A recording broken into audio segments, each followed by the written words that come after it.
فتاتنا الله يعفو عنا وعن والدينا وعن مشايخنا وعن أهل الحقوق علينا عن جميع المسلمين والمسلمات والمؤمنين والمؤمنات وأن الله يرزقنا العلم والعمل ويحفظنا من الزيغ والزلل وأن الله يغفر ذنوبنا ويذهب وأن غيظ قلوبنا ويجيرنا من مضلات الفتن ما ظهر منها وما بطن وأن الله يحفظ علينا الإسلام والإيمان ويختم لنا بالحسنى وإلى حضرة النبي محمد صلى الله عليه وسلم الفاتحة. بسم الله الرحمن الرحيم. الحمد لله إياك نعبد وإياك نستعين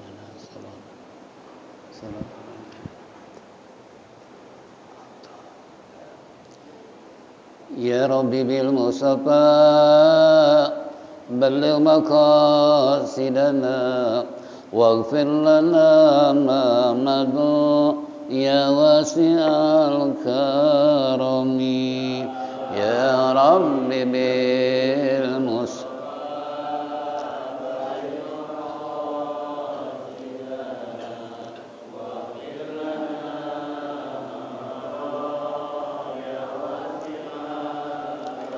بسيد الخلق شمس الحق معتصم محمد خير معصوم ومعتصم يا رب بالمصطفى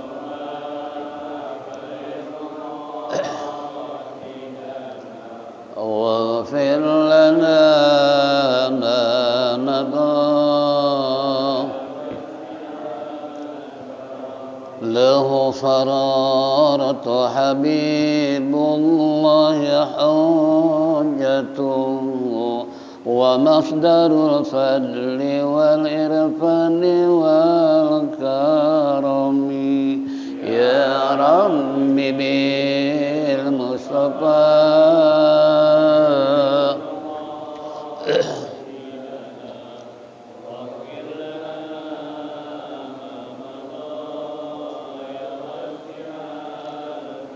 أسر الوجود وروح الكون بهجته زين الشمائل والأدب والشيم يا رب بالمصطفى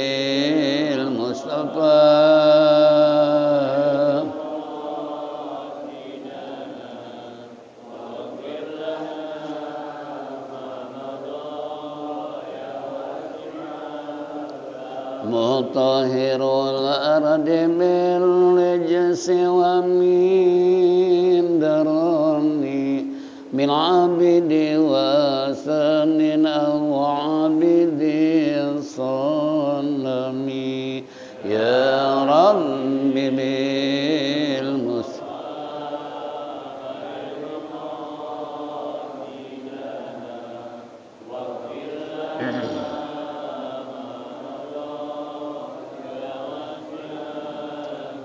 لله من منقذ الإنسان من سقر خير البليات من أم ومن أجم يا رب بالمصطفى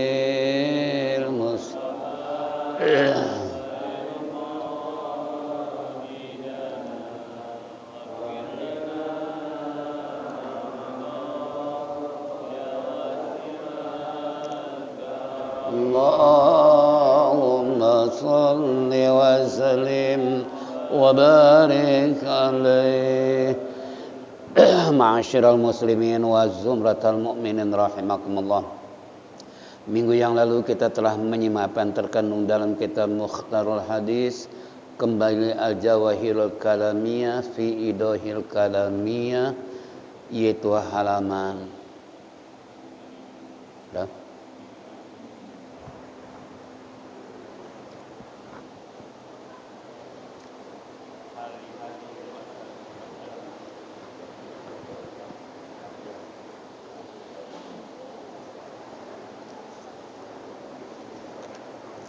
77.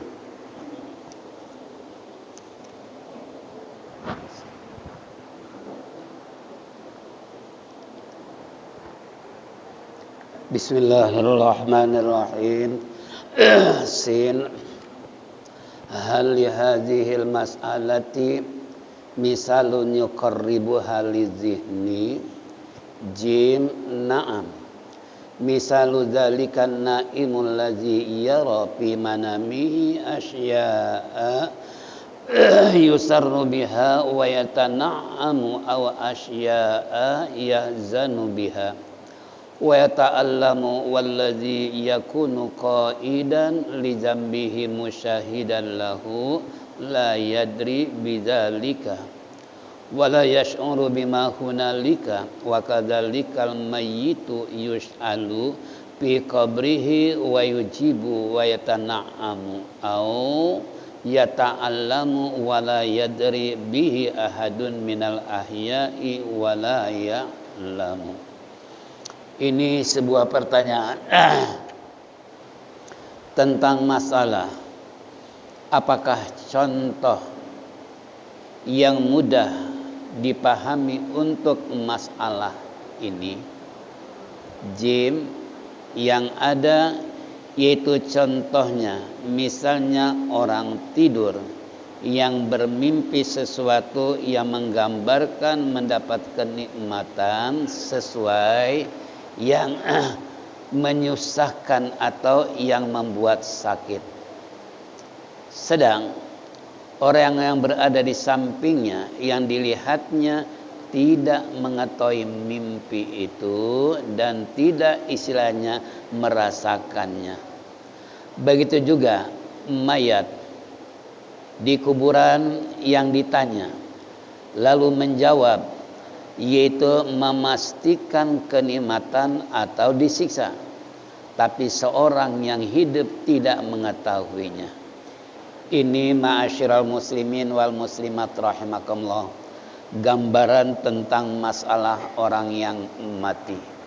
Diibaratkan orang yang sedang mimpi, ya, di mana suami istri atau ayah dan anak atau ibu dan anak tidur bersama, namun di sebelah sampingnya tidak akan tahu sebelah kanannya sedang mimpi. Mimpi apa? Mimpi ya tergantung kepada mimpinya.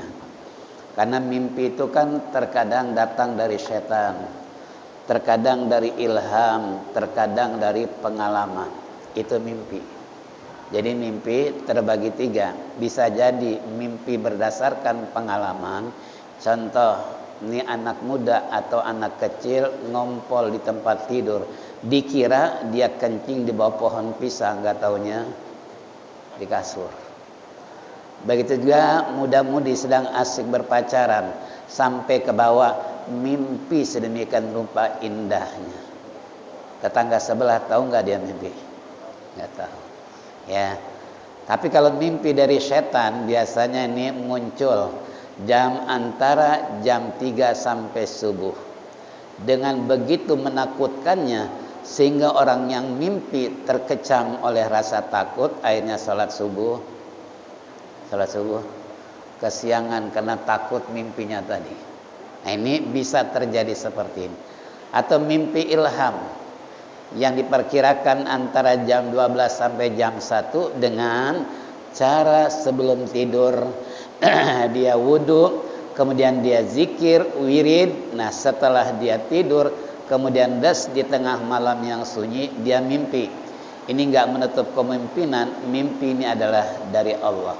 Nah, makanya kita disunnahkan oleh Nabi kalau mimpi yang baik ucapkan alhamdulillah.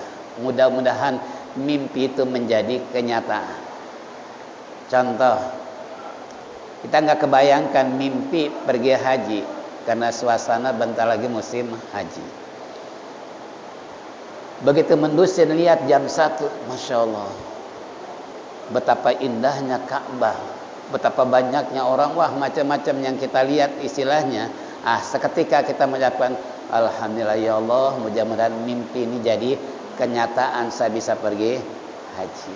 Itu sunnah. Ya. Tapi kalau mimpinya yang jelek, dikejar-kejar harimau, dililit ular umpamanya, atau dikejar-kejar monyet, itu jangan alhamdulillah.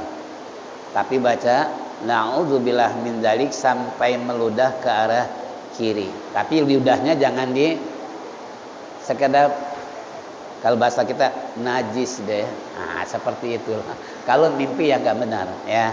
Ini kembali tadi. Nah, digambarkan oleh musannif kalau orang seandainya mati percis bagaikan orang yang mimpi. Jadi seakan-akan apa yang terjadi dalam kuburan tak ada satupun. Walaupun itu istrinya, suaminya, anaknya, ibunya maupun bapak, apa yang terjadi di dalam kuburan itu enggak ada yang tahu satupun apakah dia mendapat nikmat atau mendapat siksa. Yang jelas kata Allah dalam Al-Quran, afala ya'lamu idza bu'sira ma fil kubur. Apabila dibangkitkan, dibangunkan di dalam kubur, ini apa kata Allah, afala ya'lamu, apakah mereka tidak tahu bahwa nanti setelah masuk ke lubang lahat akan dibangkitkan oleh Allah, akan dibangunkan oleh Allah. Apakah mereka tidak tahu kata Allah? Kita udah tahu belum? Ini Allah seakan-akan membocorkan rahasia bahwa di kuburan jangan dianggap tidur nyenyak, tetapi akan kembali dan dibangunkan oleh Allah Subhanahu wa taala. Malah ada satu riwayat 7 langkah keluarga pulang maka mayit dibangun. Sampai-sampai sang mayit begitu merasa nikmatnya dia tertidur, kemudian datang malaikat, maka si mayit berkata, ya wailana man ba'atsana min marqadina hadza ma wa'ada ar-rahman wa sadaqal mursal. Celaka saya, siapa yang membangunkan lagi tidur? Nah, rupanya nih sedang mimpi dia. Jadi seakan-akan masih hidup padahal sudah dikubur di dalam kubur. Begitu datang malaikat membangunkan, dia bilang, ya wailana man ba'atsana min marqadina hadza. Celaka saya, siapa yang membangunkan saya? Begitu matanya melek, di hadapannya ada 2 malaikat yang siap untuk minta pertanggungan jawab masa hidup. Percaya nggak? Kalau nggak percaya mati aja dulu. Kalau nggak percaya, mau sekarang boleh, besok boleh. Kalau nggak percaya dengan surat Yasin ini bahwa dibangunkan oleh malaikat, dia berkata, celaka saya, siapa yang membangunkan saya? Hadza ma wa'ada ar-rahman. Oh, ini yang telah dijanjikan oleh Allah, bahwasanya manusia mati bakal dibangkitkan kembali. Afala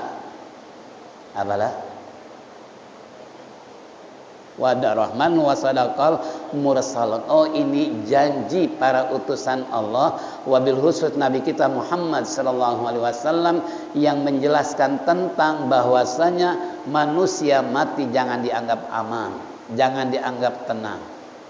Kita bukan orang Yahudi yang di dalam kitab Taurat oleh mereka dihapus tentang masalah manusia mati akan dibangunkan kembali. Neraka surga buat mereka tidak ada. Makanya hidup seakan-akan cuma 1 kali. Ini gambaran orang apa? Yahudi yang diutus kepadanya Nabi Musa alaihissalam menghapus kitab Taurat yang menjelaskan bahwa mati akan dibangkitkan, ada surga, ada neraka. Oleh orang Yahudi dihapus seakan-akan semua ini adalah omong kosong. Ya. Makanya ketika Allah menurunkan ayat kepada baginda Nabi kita Muhammad sallallahu alaihi wasallam, wa idza tutla alaihi ayatuna qala asatirul awwalin. Itu apabila ayat-ayat Al-Qur'an diceritakan kepada orang-orang mereka, orang-orang kafir, Yahudi maupun Nasrani, apa mereka katakan? Ini cerita legenda, ini cerita lama, bohong Muhammad. Akan tetapi Allah memberikan komentar kepada mereka untuk disampaikan kepada Nabi kita Muhammad sallallahu alaihi wasallam bahwa cerita Al-Qur'an dianggap legenda. Itu kata Allah bukan masalah legenda. Tapi hati kamu yang sudah bekarat, nggak percaya bahwa manusia akan dibangkitkan di dalam kubur. Dianggap itu cerita tua zaman dahulu. Ini tidak kata Allah. Nah makanya tadi saya katakan kalau nggak percaya mati duluan. Ya ini makanya kesiapan kita sampai di mana untuk menjelang kematian. Apakah amal soleh atau amal salah, atau nikmat atau siksa. Ini tergantung amalia waktu hidup di alam dunia. Bukan nanti ada orang terkadang bilang, gue sih tergantung di sana aja deh. Itu nggak bisa seperti itu. Nggak dianggap istilahnya bahwa tergantung di sana aja deh. Kalau disiksa ada siksa, kalau nikmat ya alhamdulillah. Itu nggak bisa kita berpikir secara begitu. Seharusnya kita berpikir, ya Allah bagaimana kalau seandainya saya mati, apa yang terjadi alam kubur? Bagaimana kedatangan dua malaikat, bisakah saya menjawab dan sebagainya. Itu yang seharusnya dipersiapkan, bukan mikirin tergantung di sana. Ya, nggak bisa. Sebab kata Allah, wa may ya'mal misqala dzarratin khairan yarah wa may ya'mal misqala dzarratin syarra yarah. Siapa yang beramal kebaikan, Allah balas dengan kebaikannya. Siapa yang beramal jahat, beramal salah, beramal dosa, beramal zalim, maka Allah akan balas dengan kezaliman dan kejahatannya. Ya, bahkan istilah baginda Rasulullah, al jaza min jinsil amal. Fa in khairan fa khairan, fa in syarran fa syarrun. Amal tergantung pekerjaan. Kalau kerjaan dia baik, dibalasnya apa? Baik. Kalau pekerjaannya jahat, dibalas jahat. Kerjaan buruk, dibalas buruk. Tergantung kepada amal waktu hidup dalam dunia. Disitulah malaikat akan minta pertanggungan jawab amal kebaikan dan keburukan. Jika kebaikan, maka dia akan memperoleh nikmatnya alam kubur. Allah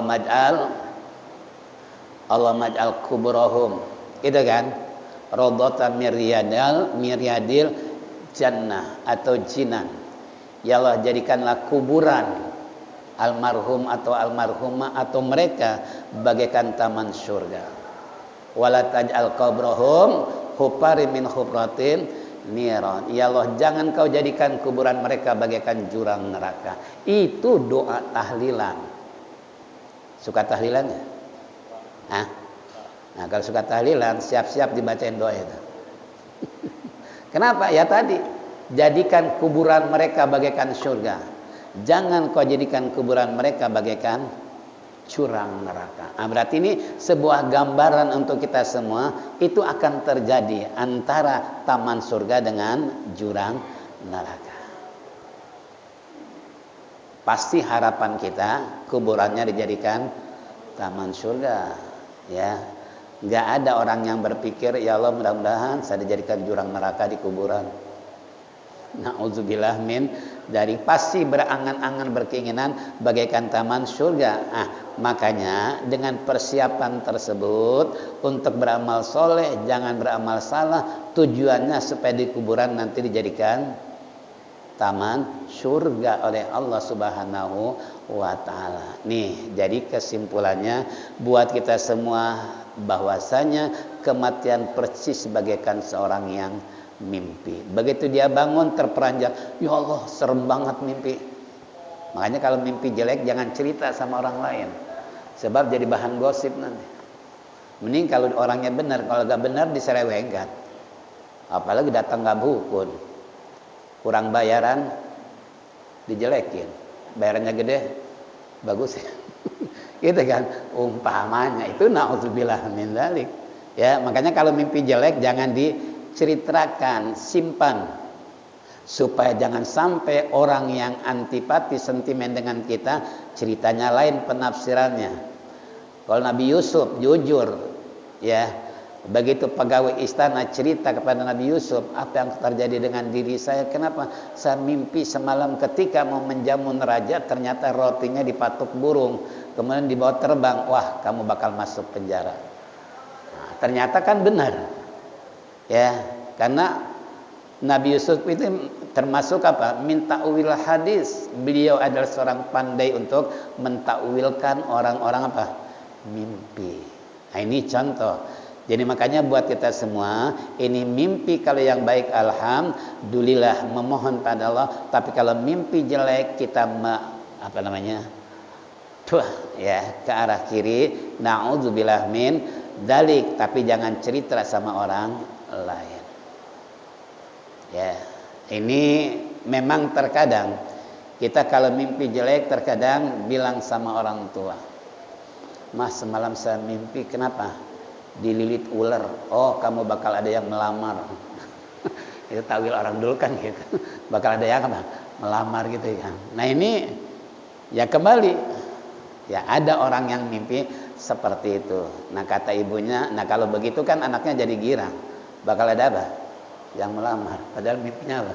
Jadi ular gitu.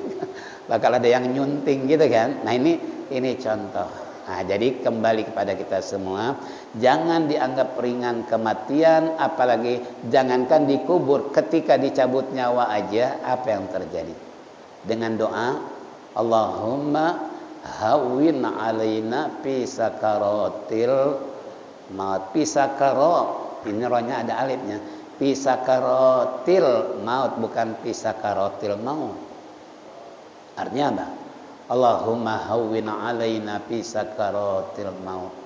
Ya Allah, mudahkan ketika saya dicabut nyawa. Nah, berarti dalam makna Allahumma hawwin, mudah, gampang, lancar waktu dicabut nyawa. Berarti dengan doa ini ada orang dicabut nyawa betapa susah, betapa sulitnya. Pantas kalau di ruang ICU berhari-hari. Ada yang orang kagak sholat, begitu matinya gampang, seakan-akan wah dia mati husnul khotimah, padahal sholat juga kagak, dianggap husnul. Nah, dicabut nyawa dia ringan, tapi siap-siap di kuburan tersiksa, disiksa oleh Allah. Ada orang seperti ini, bahkan gak sedikit, sampai cerita tetangga, enak banget ya matinya tanpa ada beban keluarga, tiba-tiba kok mati mendadak, padahal waktu hidupnya senantiasa kerjanya mabuk mulu, tapi matinya itu jangan dikira husnul khotimah. Ketika dicabut nyawa begitu ringannya, tapi siap di kuburan untuk disiksa oleh Allah. Kenapa? Karena amal waktu hidupnya selalu beramal salah dan beramal dosa. Ini kembali kepada kita semua. Jadi doa-doa tahlilan itu atau doa selamat tersebut itu mengandung pemahaman yang cukup luas buat kita semua sebagai pembelajaran. Tapi terkadang kita nggak ngeh apa yang kita baca. Ya baca sih baca tiap hari doa selamat gitu kan. Allahumma inna nas'aluka salamatan fid din wa afiatan fil jasad wa ziyadatan fil ilmi wa barakatan fil rizqi wa taubatan qoblal maut wa rahmatan indal maut wa maghfiratan ba'dal maut. Allahumma hawwin alaina fi sakaratil maut wa najata minan nari wal afwa indal hisab. Allahumma inna nas'aluka salamatan fid dunya wal akhirah. Ada yang nambah begitu. Ya Allah, selamatkan kami. Allahumma inna nas'aluka salamatan fid dunya. Selamatkan kami di mana? Di dunia. Allahumma inna nas'aluka salamatan fid din. Ya Allah, selamatkanlah kami dalam agama. Wa afiatan fil jasad. Wa afiatan, berikanlah kesehatan dalam tubuh saya. Sehatkanlah badan saya. Wa afiatan fil jasad. Wa ziyadatan fil ilmi, tambahkan kepada saya ilmu. Wa barakatan fil rizqi. Ini berikanlah keberkahan di dalam rezeki saya. Wa taubatan qoblal maut, berikan kesempatan taubat sebelum datangnya mati. Wa maghfiratan ba'dal maut, ampunilah saya setelah mati. Wa Allahumma hawwin alaina fi sakaratil maut, ya Allah mudahkan saya ketika dicabut nyawa. Ringankan, mudahkan supaya jangan dipersulit. Ya, walaupun terkadang orang yang ahlu ibadah terkadang di ruang IC 1 minggu 1 bulan dengan gregetan kita hidup melihatnya dia luar kaca gitu kan. Karena orang kondisi begini kan nggak boleh langsung dia apa? Dijemur. Padahal dia ahlul ibadah. Padahal dia orang guru istilahnya Quran dan sebagainya. Nah ini terkadang bisa terjadi seperti itu. Secara zahir mata begitu tersiksa, tapi begitu masuk dalam kubur siksaan. Lain dengan tadi orang tukang minuman, tukang main judi, matinya gampang, itu kan? Siap-siap disiksa. Tapi orang yang ahlul ibadah matinya menyakitkan umpamanya. Begitu cukup lama, itu seakan-akan dibersihkan oleh Allah dalam dosanya, kemudian di kuburan tinggal merasakan nikmatnya. Kan kebalikannya tuh, ya. Nah ini jadi contoh. Jadi kalau orang yang sakit itu kan bukan semata-mata itu adalah karena dosanya, bukan, tapi merupakan ujian dan pengangkatan derajat bagi seorang yang menderita sakit. Makanya Nabi Ayub diuji oleh Allah dengan sakit melulu. Kalau Nabi Yusuf diuji oleh Allah dengan penjara terus. Kalau kita diuji apa? Nabi Yusuf kan sakit melulu, ya puluhan tahun. Nabi Yusuf di penjara melulu. Jadi nggak aneh kalau seandainya orang diuji oleh Allah, walanabluwannakum bil khairi wasyarri, kami akan uji kalian dengan kebaikan dan kejelekan. Kebaikan penuh dengan kenikmatan, kejelekan penuh dengan penderitaan. Ini dua-duanya apa? Bakal diuji. Orang kaya diuji, orang susah. Cuman bedanya kalau orang kaya diuji hartanya digunakan untuk apa? Kalau orang susah diuji sabar apa enggak menderita. Sebagaimana Nabi Ayub alaihissalam ketika hartanya ludas, istrinya ada yang meninggal, ada yang minta cerai, anaknya pun umpamanya meninggal dan sebagainya, sampai badannya kurus kering, cuman dia minta satu pada Allah, ya Rabb, kekayaan boleh kau habiskan, istriku boleh mereka meninggalkan saya, tapi tolong ya Allah, jangan sampai lidah saya ini kaku menyebut namamu. Kalau kita udah sampai begitu, penderitaan yang sedemikian rupa seakan-akan yang ada keluhan-keluhan. Sampai Nabi Ayub ketika ditanya istrinya, bang sampai kapan sih menderita sakit? Kata Nabi Ayub, wahai istriku, antara sehat dengan sakit saya banyakan mana? Banyakan sehat. Ya udah terima. Kenapa waktu sehat dulu nggak ngeluh, sekarang bagian sakit? Pernah ngitung begitu? Kan Nabi Ayub antara sehat dengan sakit banyakan mana? Nah itu pun kan sakit kan penghapusan dosa, pengangkatan derajat, itu kan. Nah ini kan orang sakit kan diujinya seperti itu. Nah makanya orang kaya diuji dengan kekayaan dimanfaatkan apa? Orang miskin diuji dengan kesabarannya sampai di mana. Itu dua-duanya nggak akan lepas dari ujian. Bohong kalau orang kaya nggak diuji. Ujiannya apa? Pelit apa sosial? Royal atau bakhil? Itu kan? Sedekah atau tidak? Infak atau tidak, dizakatkan atau tidak, ini ujiannya. Makanya orang kan ada istilah semakin kaya semakin pelit. Ada istilah bahasa kita gitu kan, orang makin kaya semakin pelit. Dulu waktu hidupnya sederhana, sosial gitu kan. Nah tapi kalau orang susah jangan dikata, habis mau beramal juga bingung ya. Iya kan? Tapi ujiannya apa? Sabar apa enggak menghadapi kehidupan alam dunia seperti ini. Nah itu makanya jangan dibilang orang kaya nggak diuji, orang miskin nggak diuji. Dua-duanya diuji oleh Allah. Nah inilah hadirin jamaah rahimakumullah, tentang masalah kita adalah bahwa kematian persis bagaikan mimpi. Wallahu alam bisawab.